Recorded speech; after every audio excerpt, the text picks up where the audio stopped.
this is the end.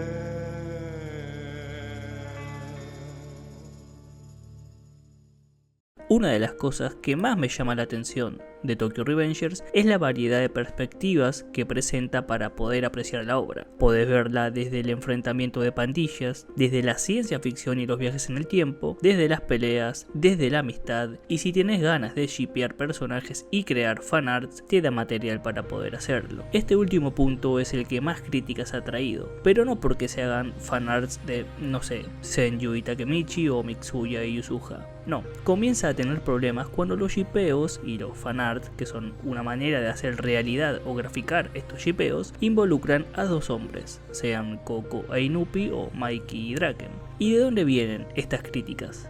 Primero, del espectador casual que no conoce tanto la obra y como la mayoría de las personas que realizan estos fanarts son mujeres, terminan llamándolas despectivamente cornudas, un nombre que honestamente no me parece ni justo, ni bonito, ni gracioso, porque al fin y al cabo busca ridiculizar a un grupo de personas que no me parecen que estén haciendo nada malo. Y la segunda ola de críticas viene de dentro del fandom, muchas veces diciendo que este tipo de shippeos arruinan o malinterpretan la obra, y en este video vamos a ver que no están malinterpretando nada y que la misma obra te invita a shippearlos. Antes de seguir, advierto de que si sos del tipo de lector al que le incomoda ver o hablar de romances entre personajes hombres, te recomiendo que dejes de ver el video. Hay varios en el canal y cualquier otro video puede ser de tu agrado.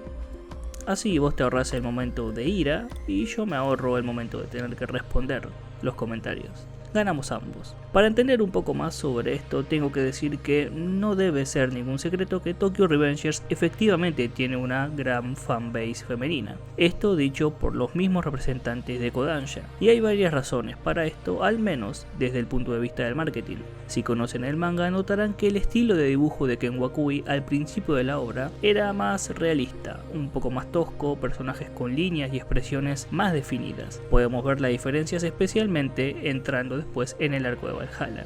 Los personajes que más llamaban la atención en los primeros arcos son Mikey y Draken. Por eso tendrán un rediseño. Al principio Draken, por ejemplo, o Mitsuya incluso, parecen tener estilos diferentes con los que veremos más adelante. Es decir, fueron estilizados. Y esto tiene que ver con darle un apartado más delicado y tratar de traer este público femenino. No estoy diciendo que las mujeres no lean un manga por su historia. En este caso utilizaron personajes apuestos para llamar la atención de este público. Y según las estadísticas, funcionó. Cosa que se repetirá en arcos siguientes, villanos y personajes nuevos con diseños únicos y estilizados. Lo mismo sucedió con las portadas de los primeros volúmenes. A partir de su rediseño es que las ventas comenzaron a subir. Las primeras trataban de mostrar la obra en sí, con el rostro de Takemichi en un primer plano y una escena detrás, o incluso él y Hina en el tercero. ¿Y qué nos encontramos en el rediseño de estas portadas? Personajes de cuerpo entero mirando directamente al lector con una increíble variedad de ropa y estilo, porque claro, no hay nada más heterosexual que Takemichi mirándote provocativamente con la camisa a medio abrir.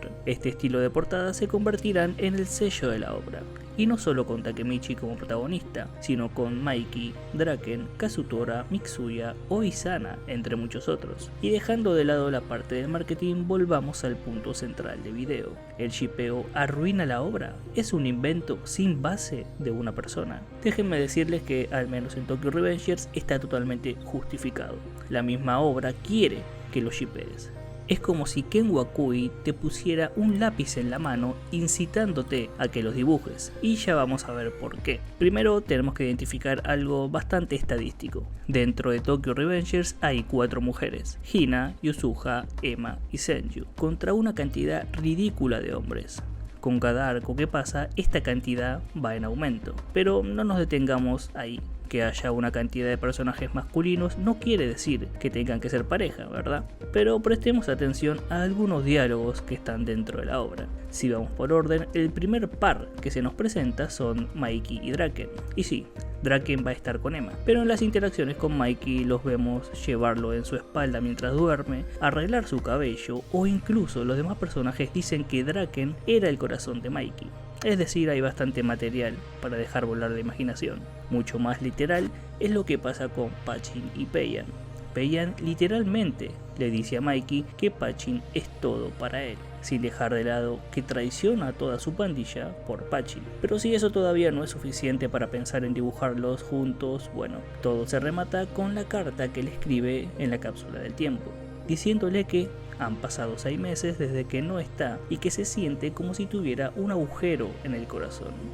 La carta sigue y dice: espero que salgas pronto para que volvamos a perder el tiempo. Esto es casi una carta de amor. Es más, si en lugar de las revistas porno Peian le dejaba una rosa, la carta perfumada y un beso con labial en la carta, les aseguro que Pachín se divorciaba al instante. Seguimos con Hakai y Mitsuya. Partiendo de que Hakai tiene a Mitsuya como protector de pantalla, eso ya nos dice algo, pero si le sumamos esta pequeña escena, la obra señala hacia dónde podemos mirar.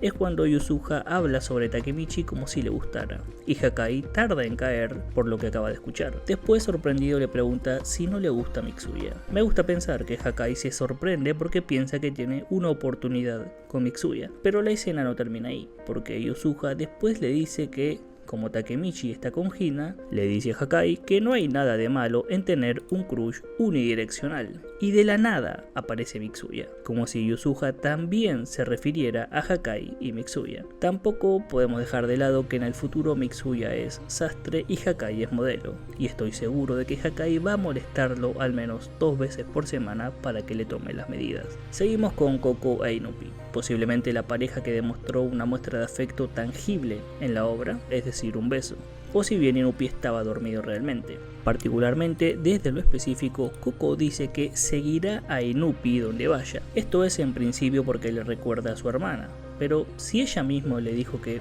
solamente debe besar a la persona que le gusta, el beso con Inupi no significa eso. También me da mucha gracia que en el momento más romántico de Koko e Inupi, que es cuando le acaricia el rostro y parece que va a acercarse, es interrumpido bruscamente por Mucho, como si estos dos estuvieran a punto de romper una regla no escrita en Tokyo Revengers sobre los shippeos, como que pueden ser insinuados pero no demostrados, y estos dos estaban a punto de cruzar esa línea. Pasamos a Hanma y Kisaki, y acá tengo que detenerme un segundo porque mientras buscaba imágenes para este video encontré fanarts algo desagradables para mi gusto, porque ponen a un Hanma adulto o adolescente con un Kisaki niño, y eso sí no me agrada.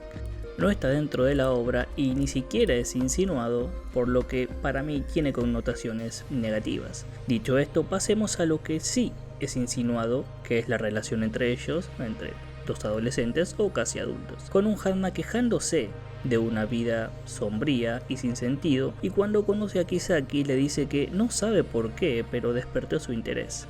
Y sí, lo llama un aura diferente a otros delincuentes, pero si me preguntan, a mí es amor a primera vista. También Kisaki le dice que solo es una herramienta para él y que cuando se rompa la reemplazará, a lo que Hanma responde que es la vida ideal para él, y que cuando está con él ve el mundo de colores, como si estuviera en un circo, y que también volvió a amar la vida.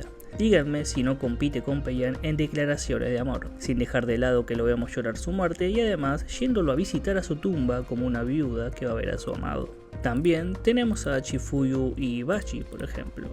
Aunque personalmente, más allá de ver a Chifuyu decir que sabe lo que piensa Bachi como si fueran una pareja de amantes, e imaginarlos como una pareja que pasa el tiempo juntos y son amantes de gatos, sí, más estereotipos no había, me cuesta verlos como muestra de afecto después de ver a Bachi deformándole la cara para llevar a cabo su plan. Y sí, tiene un momento emotivo también en su lecho de muerte, pero a este shippeo yo no me subo. Espero haya quedado claro que el sentido del video, hay material para shippear y hacer fanarts dentro de la misma obra, y eso no significa que cambie tu perspectiva de la obra en sí, no la hace mejor o peor, simplemente la hace distinta. Si no la querés ver así, podés no hacerlo, nadie te obliga. El mundo no se va a terminar porque algunas personas dibujen sobre cosas que le producen la obra. La obra no va a desaparecer por estos fanarts, va a estar ahí para que vos la leas y le des la interpretación que quieras. Y eso es una de las cosas que me atrae, poder hacer múltiples interpretaciones. Al menos yo lo agradezco. Espero haya quedado claro y muchas gracias por mirar.